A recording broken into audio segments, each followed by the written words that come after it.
was called the Last Don, a man who walked out of Sicily as a teenager and spent the next half-century building one of the most disciplined, secretive, and enduring crime families in American history. He survived Appalachian. He defied the commission. He vanished, reappeared, and lived to write his own legend. But for all the stories written about Joseph Bonanno, the boss, the strategist, the myth, none of it held together without the woman standing just behind him. She wasn't the gun or the oath or the boss, but for over 50 years, Faye Labruzzo Bonanno was the quiet force behind one of America's most feared mafia dynasties. Born in North Africa, raised in Sicilian tradition, and married into a power she never sought, Faye ruled a different empire. The house, the table, the silence that kept the walls from cracking while the world outside bled and whispered. While Joseph Bonanno negotiated blood and betrayal from Brooklyn to Tucson, drawing lines in back rooms and balancing alliances like a chessboard on fire, Faye held together the one place the law could never penetrate. A home where order was sacred, rules were unspoken, and even capos lowered their voices at her table. She never asked questions, never left fingerprints, never raised her voice. But when she stopped speaking, men listened. This isn't the story of the mafia's rise or fall. It's the story of the woman who held the line while everything around her shifted, collapsed, or turned to myth. Not the Don's wife. The reason he held it together. This isn't his story, it's hers.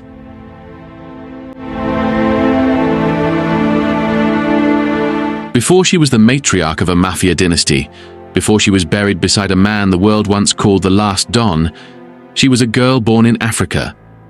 Her name was Filomena Labruzzo, and her birth in 1905 in Tunis, the capital of French-ruled Tunisia, was more than a biographical footnote.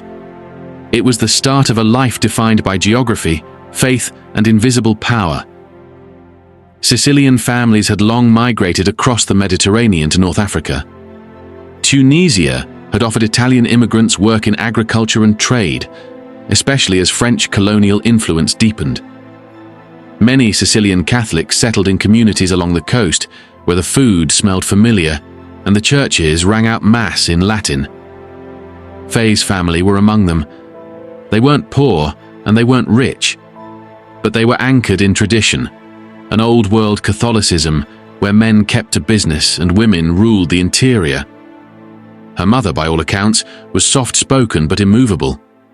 Her father, a Sicilian trader, never taught his daughters to read French, but he taught them something subtler: how to watch a room without appearing to be in it. From an early age, Faye understood silence. Not the silence of obedience, but the silence of observation. She would listen to her uncles speak in riddles over coffee, watched how women negotiated space in the kitchen without ever raising their voices. She studied how to remember everything without writing it down. And she learned, perhaps most importantly, that you could be invisible and still be in control. Around 1920, when Faye was a teenager, the Labruzzo family returned to Sicily, briefly. But the island was no longer a place of opportunity. Mussolini's black shirts were rising, the economy was shrinking, and men with ambition were sailing for America. So, when a marriage arrangement was proposed between Faye Labruzzo and the son of Sicilian immigrants who had made a name for themselves in Brooklyn, she said yes. Not because she was swept up in romance, but because she understood what women like her had always understood. The choice wasn't about love, it was about survival.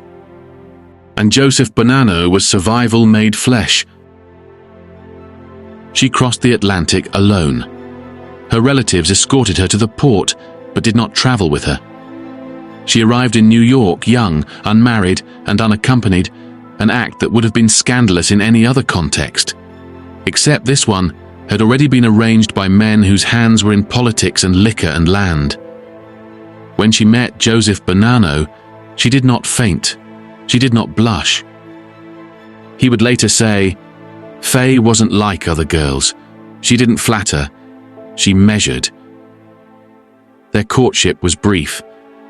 They married in 1931, the same year Joseph took over what would become the Bonanno family after the murder of his mentor Salvatore Maranzano.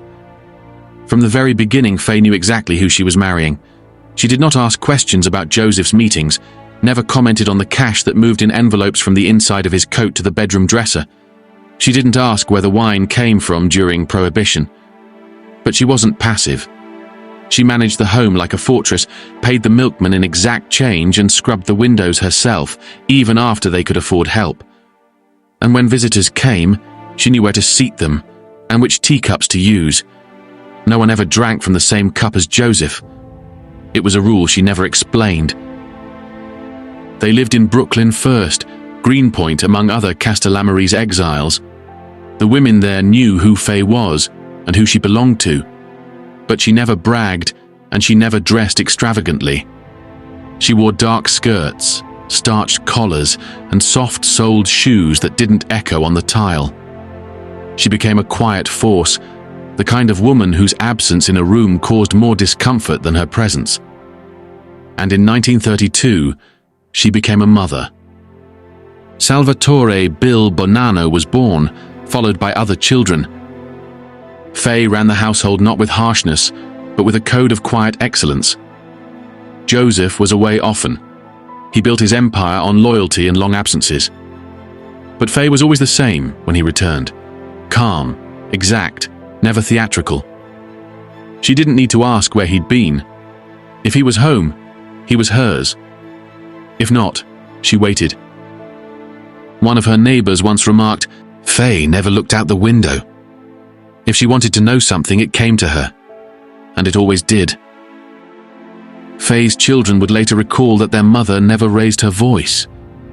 Not even when they disobeyed.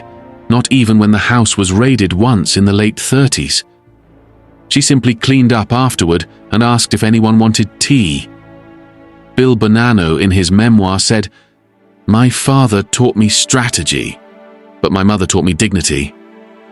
When Ma was disappointed in you, it was worse than Pop being angry, because she didn't punish you. She made you feel like you had failed something sacred." In truth, Faye never abandoned her roots. She may have left Tunisia, and she may have married into crime, but she never stopped being a daughter of the desert, clear-eyed, devout, and fluent in the unwritten codes of power that governed the world behind closed doors.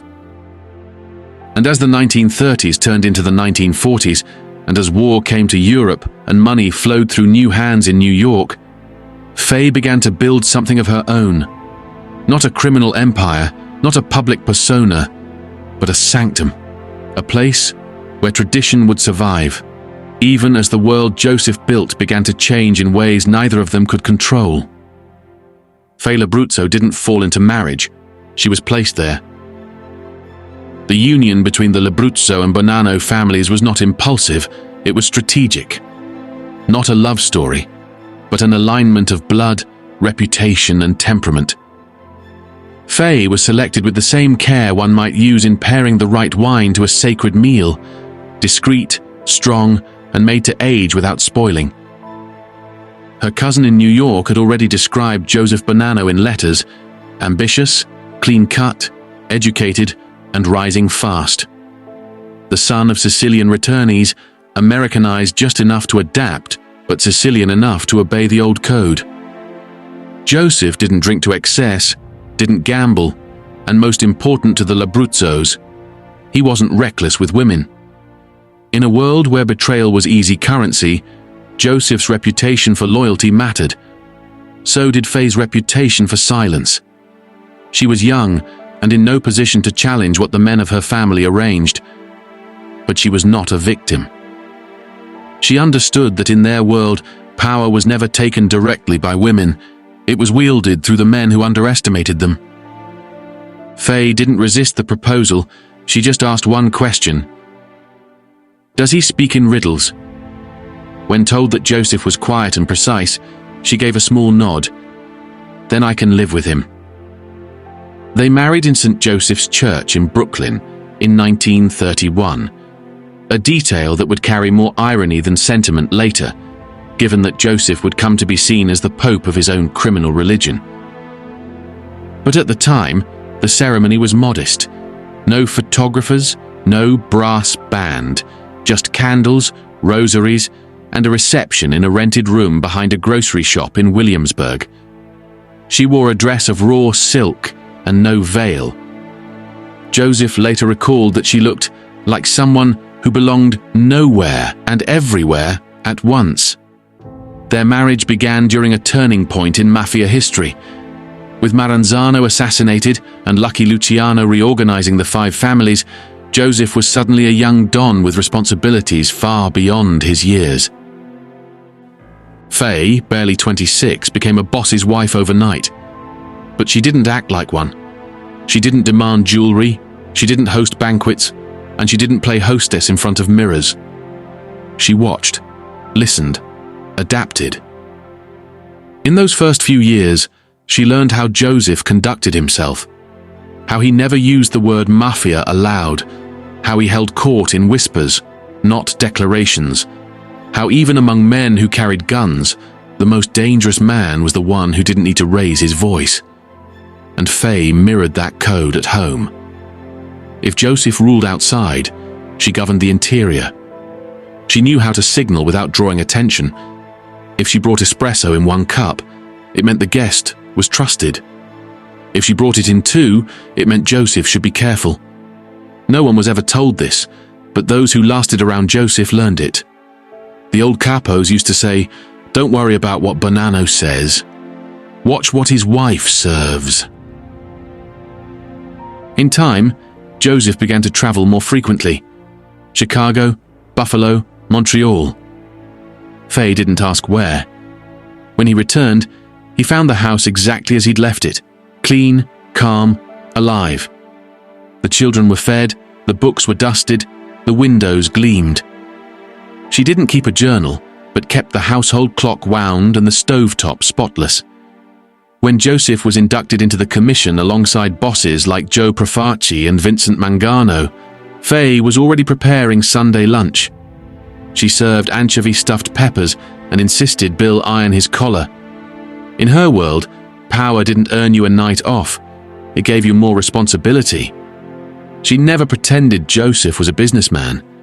She knew what he did, knew what it cost, and she also knew what it protected. "Don't insult me by pretending I don't understand," she once said to Joseph during a rare argument. "You protect us with one hand and stain your soul with the other. That's your cross, not mine." But Joseph respected her more for it, not because she was submissive, but because she had chosen her role with clarity. She never tried to advise him on business, but she warned him about people. She once told him, "The ones who compliment your children too much, those are the ones who want something." He later admitted she'd been right more often than his consigliere. Her children grew up understanding that Ma's approval meant more than Pop's discipline. Joseph could ground them, Faye could withdraw her smile, and that was worse. Bill would later say, "She never spanked us. She didn't have to. One look and you'd go to confession on your own." Through the 1930s and 1940s, as Joseph's empire expanded into cheese companies, coat factories, and funeral parlors, Faye expanded her own empire, a home that was untouchable. No shouting, no scandals, no outsiders. She turned their home into something sacred, not because it was safe, but because it was hers. Faye Labruzzo had not fallen into marriage. She had stepped into it with her eyes open. She had been chosen, but she had chosen too. The neighbors used to joke that Joseph Bonanno ran his household like the Vatican. He was measured, formal, and rarely seen in public without a pressed suit and a watchful expression. But what they didn't see, and what few dared to guess, was that the real power behind the walls of the Bonanno home in Brooklyn wasn't the Pope. It was his wife. Faye didn't need a pulpit.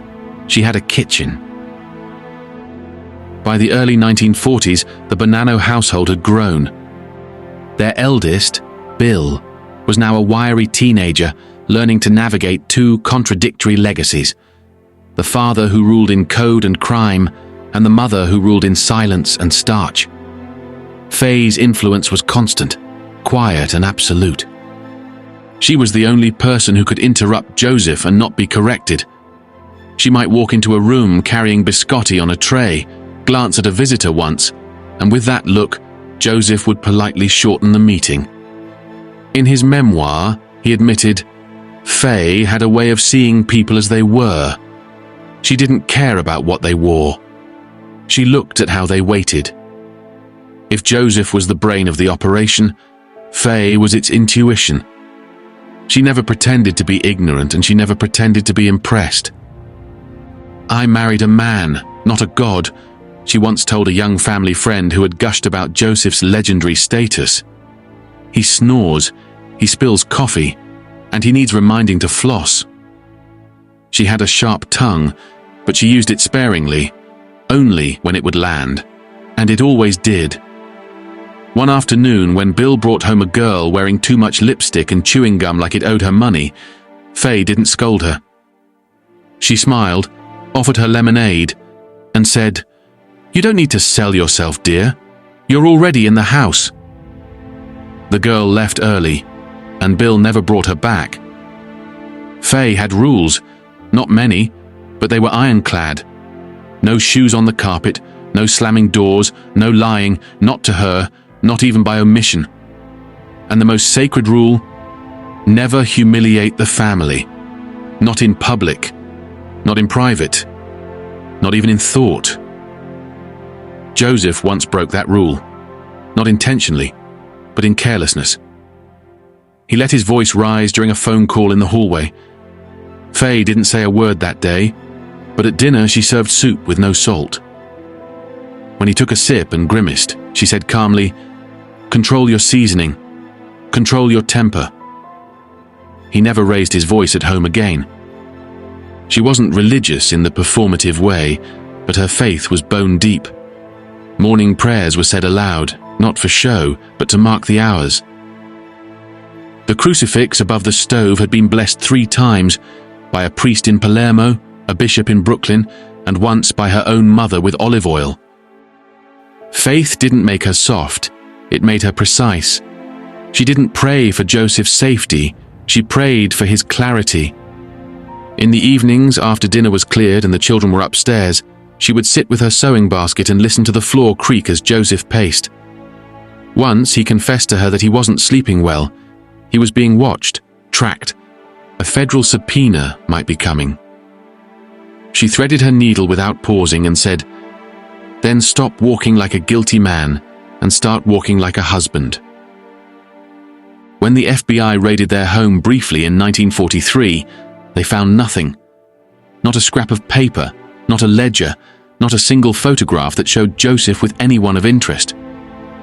What they found instead was a spotless pantry, alphabetized spice jars, and a handwritten note above the washing basin that read, "God watches the small things." The agents didn't know that it was Faye's handwriting, but Joseph did. She hosted no tea parties, but other mob wives came to her, quietly, discreetly, to ask about child rearing, about discipline, and about how to live with a man who might not come home one day. She didn't give advice, she gave statements. Don't marry a soldier if you can't handle blood on the carpet. Don't expect loyalty from a man who lies about receipts. If you have to ask if he's cheating, he probably is. But her most famous one? You want respect?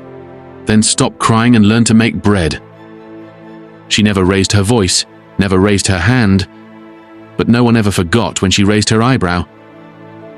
By the end of the 1940s, Joseph had carved out power among the 5 families, and their reach stretched from New York to Arizona.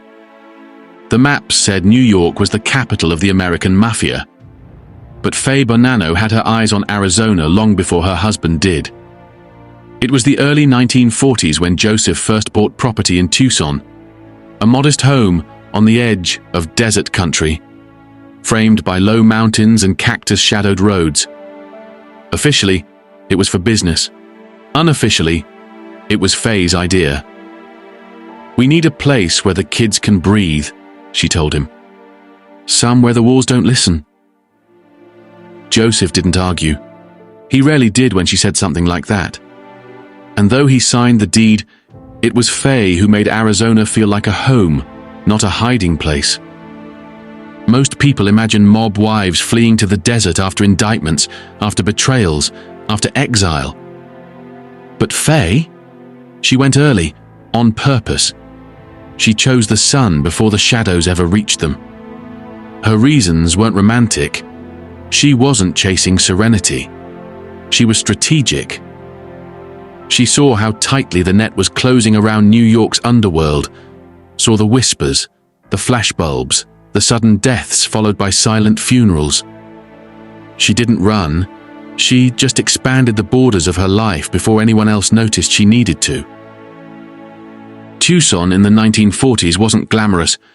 It was raw and slow and hot in ways that stripped pretense away. That's why Faye liked it. Because she could walk into the butcher's shop with a scarf tied tight and her sleeves rolled up and no one asked what her husband did. She could shop for lemons and basil and garlic without hearing her name murmured in the back of a bakery. There were no Mrs. Bonanos in Arizona. There was just Faye. And she never corrected anyone who forgot her last name. She designed the house herself, not with blueprints, but with instinct. Windows that faced sunrise, a pantry that stayed cool without electricity, a garden with basil closest to the door. The house wasn't big, but it was calculated. She knew where the shadows would fall in summer, where the wind would bring dust in spring, where to place the crucifix so it never looked crooked, even when the floor shifted. She swept every corner herself, not out of pride, but because the corners are where truth hides. When the family came down for long stretches, Joseph between trips, Bill home from school, Faye ran Tucson like she ran Brooklyn, without show, without cracks, and without ever raising her voice. The neighbors saw her planting herbs and baking without recipes. They saw her in long sleeves even in summer. They saw her sit on the porch with her rosary and her eyes watching cars from 3 blocks away. What they didn't see? They didn't see her flinch. Even when the news came from New York, another indictment, another shooting, another name in bold print, Faye didn't pace. She just made more coffee. She never let Joseph talk about business in Tucson. If he tried, she'd raise a finger, not to his face, but to the window. "Not in this house," she said. "This house is mine." And he obeyed. When Joseph began to seriously consider retirement in the late 1950s, it wasn't because he feared the law or because of the Appalachian fiasco or the Gallo Rebellion. It was because Faye had made Arizona feel like a future. He could see it in the way she sat at the kitchen table and looked out past the saguaros. "You're not building escape," he once told her. "You're building permanence." She nodded. "One of us has to." When visitors came, and they always did, Faye didn't pretend the house was normal, but she made sure it was sacred.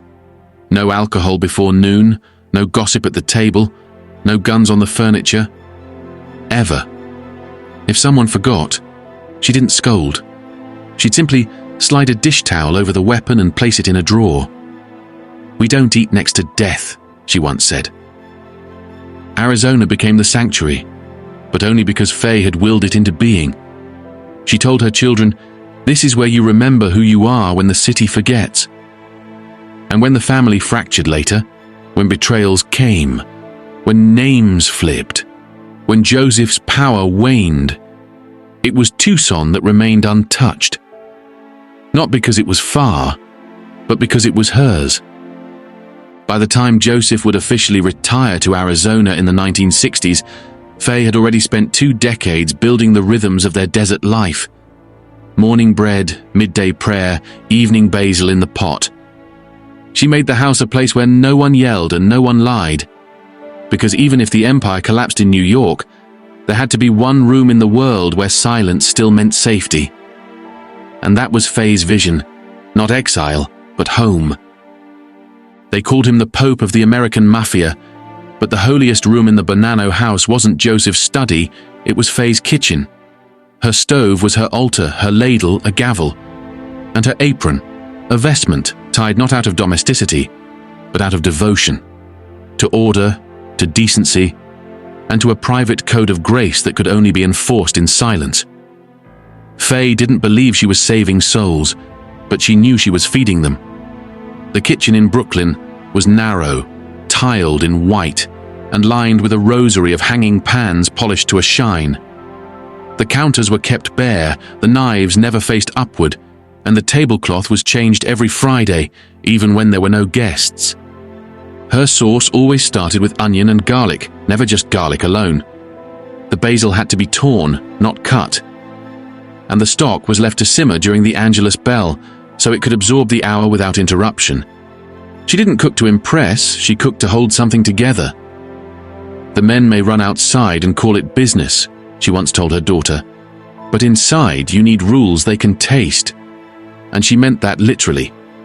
She marked trust with her pasta, tension with her bread, loyalty with how much wine was served, and when. Joseph never contradicted her system. To sit at Faye's table was a privilege, not a right.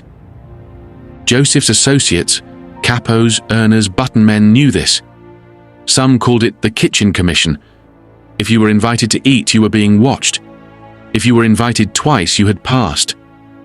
But if you ever looked at your watch while she was plating food, you weren't invited again. Her meals were not extravagant. They were precise, symbolic, and anchoring. Every dish said something. Minestrone when the news was bad, rabbit when Joseph returned from Montreal, simple lentils with vinegar when someone had died. Because that's what humility tastes like, she said. Faith was present, but not ostentatious. She lit candles for saints before boiling water, prayed while slicing, refused to cook on Good Friday unless it was for someone grieving. She believed in penance, but not pity. Suffering is real, she once said, but it's not an excuse for sloppiness. Joseph, for all his mythos, never challenged Faye's rituals. When he came home and found her kneading dough, he knew to speak softly. If the table was already set, he would kiss her cheek and wash his hands before saying a word. He never ate first. She served him last. Because the meal wasn't about hierarchy, it was about peace. The children were raised in this rhythm. Bill once recalled that his mother taught morality through plates, not lectures. If he misbehaved at school, he wouldn't be yelled at. He'd come home to find no dessert, just a cold piece of bread and a folded napkin. You were fed, Faye would say, but not celebrated. When he asked if he was forgiven, she'd tilt her head. That depends on tomorrow. Faye's kitchen was also the intelligence room. While Joseph gathered reports from soldiers and lieutenants, Faye gathered expressions. She watched how wives glanced at their husbands, how guests reached for napkins, who wiped the plate with bread and who left food uneaten. These were tells, and she recorded them, not on paper, but in her mind. Once, after a Sunday meal, she told Joseph, "That one with the mole on his neck, he's not grateful, he's scared." A month later, that same man turned informant. She never gloated, she just adjusted the salt the next time around. She was also deeply protective. When the FBI began sniffing around their block, she didn't panic. She switched brands of flour, stopped baking sweets that lingered in the air.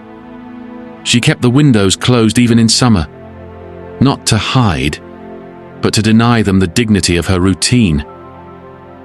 "They can take your photo," she said, "but they don't get to smell what I made." And that was Faye's genius. She understood that the real war wasn't in shootouts or trials. It was in the erosion of sanctity. As long as her kitchen remained ritualized, then something sacred remained untouched, even if Joseph was under indictment, even if Bill was in trouble, even if men were vanishing from their dinner table one by one. As long as the sauce still simmered and the bread still rose, Faye was winning. She didn't pray for protection, she prayed for discipline. She didn't ask God to stop the violence. She asked him to make her home holy, because someone had to. And in the end, that's exactly what she built.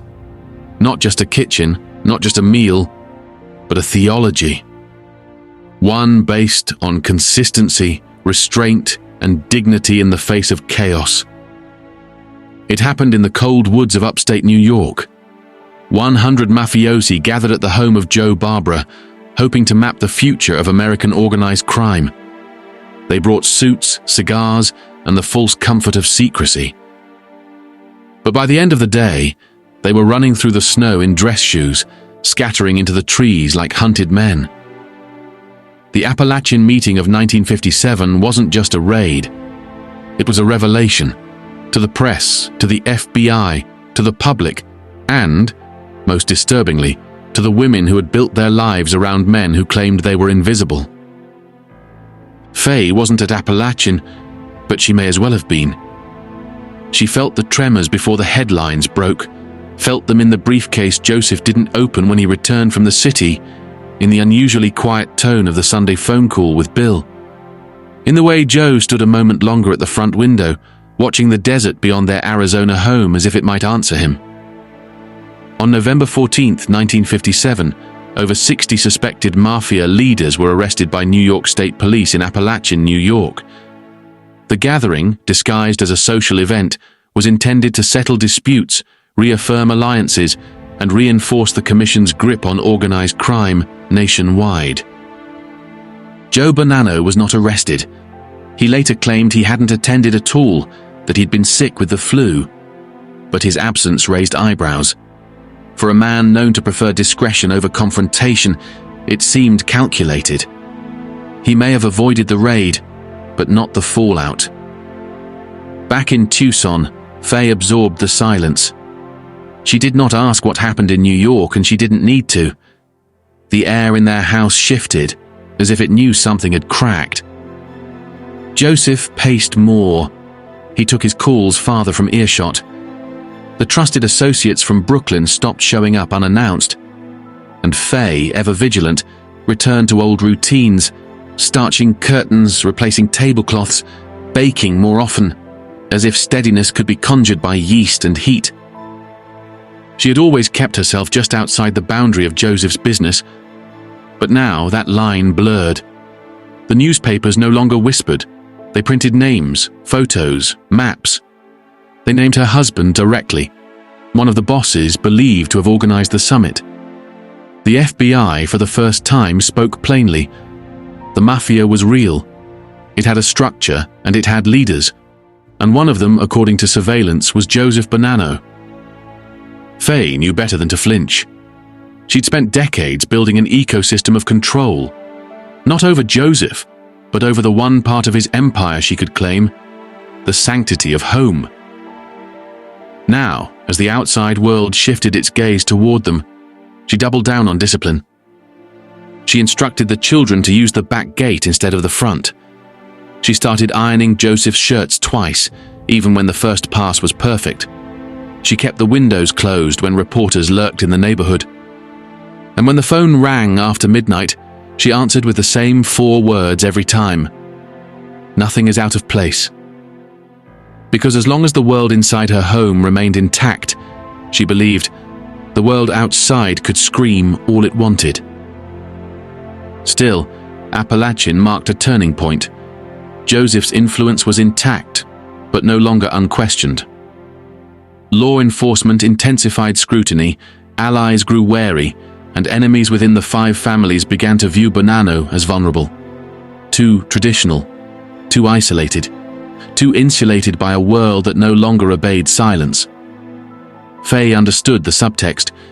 She could see it in the telegrams that arrived with no return address, in the photos Joseph began locking in a drawer instead of framing, in the way he no longer spoke of Bill's future in certain terms.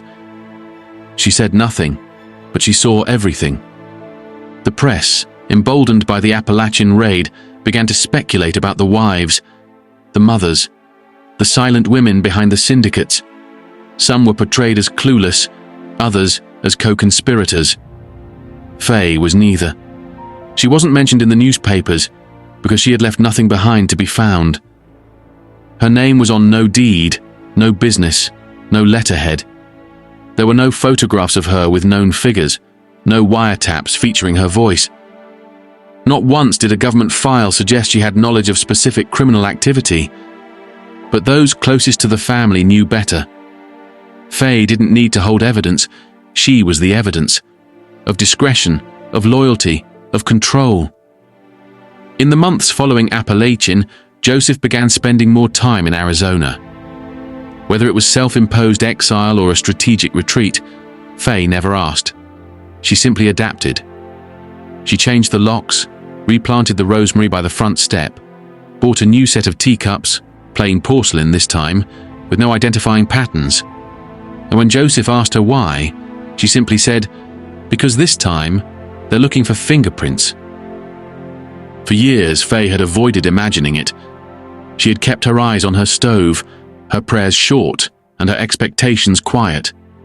She had raised her son to be a man, not a boss, not a soldier, just a man of good manners and clean hands.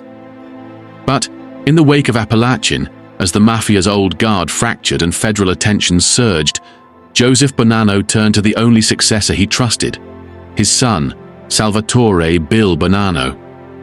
And Faye felt the dread bloom in her throat like a prayer that had come too late. Bill Bonanno had grown up in a house where power wore quiet shoes. He had been taught how to speak with precision, how to smile without giving ground, how to recognize a threat dressed in politeness. He had also been sent to the University of Arizona, where he earned a degree in political science and considered a law degree. But Joseph didn't raise a lawyer, he raised an heir. In the early 1960s, Joseph began grooming Bill for a greater role in the Bonanno organization, making him his emissary, his messenger, and eventually his acting consigliere. To Joseph, it was the natural continuation of the bloodline. To Faye, it was the end of something sacred. She had not opposed Joseph's work, but she had believed for 20 years that the sins of the father would not stain the son. She was wrong. Within the family, the elevation of Bill caused instant friction. Many of the older capos, men who had served Joseph loyally for decades, saw the younger Bonanno as arrogant, inexperienced, and untested. Bill was college-educated and soft-spoken, with ideas about diplomacy that clashed with the blood and bone traditions of the older generation. Faye saw this too. She watched how the old men stiffened when Bill spoke, how they glanced at Joseph with polite confusion, wondering if this was truly his plan, or a temporary indulgence. She didn't say it aloud, but she thought it clearly. They'll never follow him. Not unless they have to. Not unless Joseph dies. And Joseph? He was aging. The tight-lipped control that had kept the Bonanno family among the most disciplined in New York was beginning to falter. Old allies were dying or flipping, the commission meetings grew colder, trust was thinning. Then, in 1964, Joseph Bonanno disappeared. He had reportedly gone for a walk near his Park Avenue dentist's office in Manhattan and never returned. The newspapers speculated wildly. Had he been kidnapped by rivals, murdered? Had he faked his own disappearance? Faye said nothing to reporters. But behind her door in Tucson, she waited for days in silence, tending the stove, keeping the curtains drawn. She didn't cry, didn't panic. She simply prepared his clothes as if he might walk through the door the next morning. He didn't. Faye was hidden away in a basement room for 3 full months. There were no windows, no visitors, just a narrow bed, a hot plate, and silence. Rosalie, her daughter-in-law, later wrote that Faye had lived during that time like Anne Frank.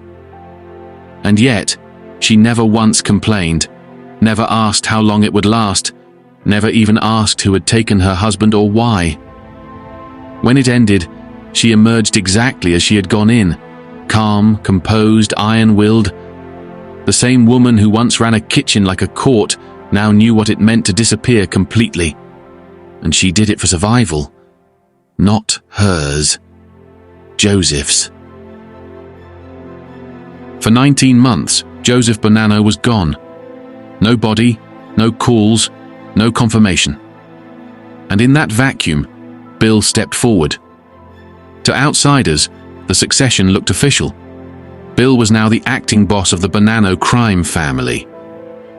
But inside the underworld, it triggered what would become known as the Banana War, a brutal internal conflict marked by assassination attempts, shifting allegiances, and quiet chaos. Faye watched it unfold, not through headlines, but through subtle absences. Trusted friends no longer called, allies skipped Sunday visits, Bill returned from meetings with more bruises and fewer answers. Faye never said, "I told you so." She just asked if he'd eaten. At one point, a relative suggested she beg Bill to step away, to abandon the family business before it consumed him. Faye refused. "If he walks away now," she said, "they'll kill him anyway." She wasn't being fatalistic, she was being precise. In the underworld, there was no such thing as retirement without permission, and Bill hadn't earned that yet. When Joseph finally resurfaced in 1966, claiming he had been kidnapped and held for months by rival mobsters, the story was met with skepticism, even within his own ranks. The truth of his disappearance remains murky to this day. But, for Faye, his reappearance changed nothing. Because while he was gone, something fundamental had broken. Joseph had lost control of the family. Bill had inherited not power, but paranoia.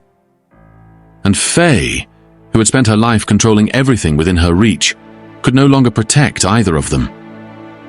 In the years that followed, the Bonanno name became toxic. Other families kept their distance, the FBI applied relentless pressure, and the war continued in back rooms and parking lots long after the headlines faded. The newspapers no longer used words like respectable. The commission no longer extended invitations. And Joseph Bonanno, once the most disciplined of the 5 families, was increasingly viewed as a relic. Faye adjusted, as she always did. She replaced the good silverware with stainless steel. She moved family dinners to earlier hours, less attention, fewer cars parked outside. She kept the rosary on the kitchen table, even during meals, and when people asked how she was holding up, she gave the same answer she'd been giving for 30 years. Everything is in order. But it wasn't. The home was still standing, but the throne was cracked. The 1960s had shaken everything. Joseph's mysterious disappearance in 1964, the Banana War, Bill's failed succession, courtroom drama, informants, and the steady erosion of loyalty inside the mafia's structure. When one of the old men from Brooklyn stopped by in 1971, his tie wrinkled, his eyes darting, Faye served him coffee and then set the saucer down with both hands. "We don't bring ghosts into the house," she said plainly. The man left within 10 minutes. Joseph wasn't retired, not really. He still traveled when he could, till took calls, especially from younger men eager to learn the old way. But his power had narrowed. What once ran across cities now extended only across a living room. And Faye knew it. She never humiliated him, but she stopped pretending. When Joseph brought home a draft of his memoir and asked her to read a chapter, she placed it under the sugar canister and didn't mention it again. Later, when her son asked why she hadn't commented, she said, "He knows what I think. The rest is ink." Still, she saw what the book meant to Joseph. Not vanity, but vindication. A way to explain, to frame, to clean the story with measured prose before the government or the press or history did it for him. Faye didn't interfere, but she watched as the old faces vanished, into prisons, into graves, into headlines. She watched Joseph pace the hallway each morning, as if waiting for someone who would never arrive. She watched Bill grow increasingly reclusive, refusing to return to New York even for weddings. And she watched herself age, not in the mirror, but in the space she no longer filled. By the late 1970s, her body began to slow. She moved less. Her voice grew softer. The teacups grew lighter. The walks shorter. The curtains she once changed with the seasons now stayed closed year-round. But Faye was still watching, still guarding what was left. Friends and family knew not to visit unannounced. She kept appointments handwritten in a book by the stove. Mass was attended when possible, and when not, the rosary replaced it. When a federal agent was spotted sitting in a car near the corner for 3 days straight, Faye didn't call attention to it. She simply changed the curtains again. And when Joseph asked why, she replied, "Because the light doesn't belong to them." The only thing that visibly rattled her was seeing Joseph smile for reporters. In 1979, when a journalist asked if he regretted anything, Joseph said no. Faye didn't argue. She simply set the coffee down harder than usual that night. Because she knew what had been lost. Not just reputation, but principle. Silence had been their code, but now even Joe wanted a version of the last word. Still, she remained his compass. He looked to her not for approval, but for anchoring.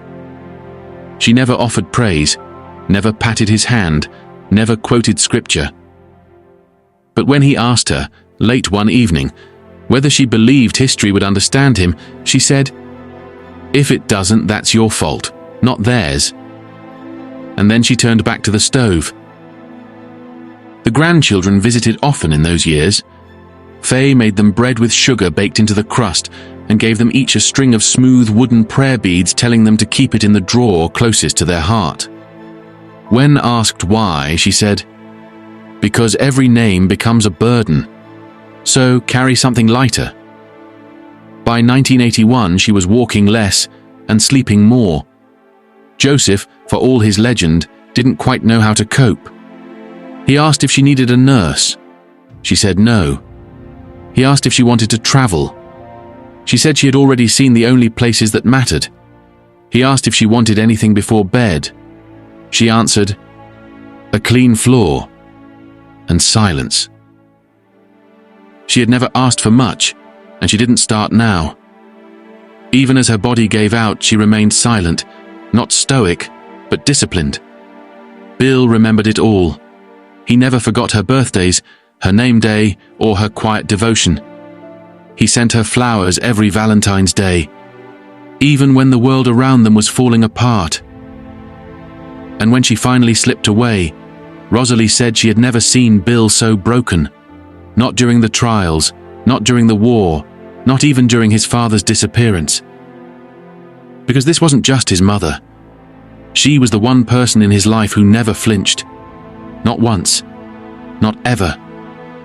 By the dawn of the 1980s, Faye Bonanno was a shadow of the woman who once ruled her household like a monastic order. The blood disorder that had plagued her for years now dominated every hour. Her weight had dropped below 100 pounds. Her skin had gone pale, her limbs fragile. In Joseph's words, she was shrinking. Not metaphorically, visibly. This was no passing sickness. It was the slow collapse of a body once held upright by pure discipline. When Faye suffered a severe episode in 1976, doctors gave her a week to live. Her sisters and children came to Tucson in what they believed would be her final days. But she rallied. The recovery surprised everyone except, perhaps, Faye herself. She lived through Christmas that year, a faint, frail version of the matriarch, but present nonetheless. Still, it was temporary. Her illness worsened in 1980, and this time she would not recover. Joseph had been in California, standing trial on conspiracy charges when her health went into terminal decline. The case had weighed on both of them. Despite her condition, Faye had remained emotionally engaged in the ordeal. She had witnessed the home ransacked by federal agents, had served dinner to Lou Peters, the FBI informant who had betrayed them, and, heartbreakingly, she had urged Joseph to lend money to their son's business. an act the prosecution would twist into a criminal conspiracy. All of this left her spiritually bruised. On September 2nd, 1980, the day Joseph's conviction was announced, Faye could no longer get out of bed unaided. Plans were made to transport her to the hospital, but as she was being helped out of the house by Joseph and a friend, a swarm of reporters and cameramen surrounded their home. The images taken that day, if any survive, were likely never published. And if they were, they should not have been. Faye was not fully conscious. Her body was failing, and the sight of cameras flashing in her face triggered a state of delirium. "They're coming to get Joe," she whispered in a tremulous voice. "They're coming for my husband." In her mind, it wasn't the press, it was law enforcement. There was no deathbed farewell, no poetic exit. Joseph did not include the exact date of her passing in his autobiography, but from the context, Faye died sometime between late 1980 and mid-1981. Her final moments are not described in detail because Joseph, for all his theatrical sensibility, respected her privacy even in print. What he does say is that she was weary, that she suffered, and that the trial and the betrayal it exposed crushed her in ways her illness alone never could. Faye Bonanno died in Tucson, in the home she had ruled for decades. There is no mention of last words, no melodrama, but her final days are recorded in the rhythms she broke, her inability to leave the house, her moaning at the threshold, her retreat into silence. She was buried at Holy Hope Cemetery in Tucson, in the mausoleum Joseph had helped fund. Ironically, that mausoleum would later become a point of tension. The Catholic Church distanced itself from Joseph, embarrassed by the press coverage of his past, despite his generous contributions. No great tribute was issued, no statement from the family, no funeral spectacle. She had once said, "God, don't let me see things anymore." It had been in response to the desecration of her home by federal agents. But it echoed something more profound. She did not want to watch the world she helped keep orderly descend into farce. In his memoir, Joseph mentions her sparingly, but the emotional wound is unmistakable. Faye had anchored the Bonanno family, not just through meals or rules, but through unwavering steadiness. Her absence left Joseph unmoored. He lived nearly 25 more years, but without her, he ceased to be a figure of power. What remained was not the Don, but a man whose empire had already vanished and whose compass had gone with her. The home in Tucson, once her fortress of rhythm and ritual, changed. Not overnight, but irreversibly. The rosary on the table disappeared, the linen rotations stopped, the kitchen quieted not with reverence, but with vacancy. Joseph still lived there, and he still maintained his routine. But the spine of the house, Faye's house, was gone. Joe stayed in Arizona, as New York was no longer his world. The commission no longer acknowledged his voice, and law enforcement had mostly moved on. Younger mobsters referred to him not as a threat, but as a ghost of a bygone era. He was no longer called Don Pepino, he was called the Old Man in Tucson. And that was exactly what he became. He published A Man of Honor in 1983, the year after Faye's death. The book presented him as a moral traditionalist, a statesman of the underworld, someone who had never approved of narcotics or flamboyant violence. It sanitized what needed sanitizing and softened the edges where it could. Faye was mentioned only in passing. No chapter devoted to her, no pages describing her illness, no photo of their wedding, no indulgent recollections, just a few respectful lines. She stood by me without asking questions. She never needed to know everything. She only needed to keep the house in order. It was brief, but in its restraint it told the truth, because Faye had never wanted to be the story. In the years that followed, Joseph aged into irrelevance. He walked with a cane, no longer kept regular visitors, and he answered mail sporadically. He still believed in control, but increasingly, his control was over memory, not people. He wrote to former allies in coded language and gave interviews selectively. He tried gently to shape how history would remember him. But the only person who ever challenged him without fear, the only one who could stop him mid-sentence or stare down a capo at her table, was gone. The grandchildren came and went, the room stayed dim, photographs of Faye remained on the shelf. In her absence, Joseph spoke more often about legacy, but with none of the clarity Faye would have demanded.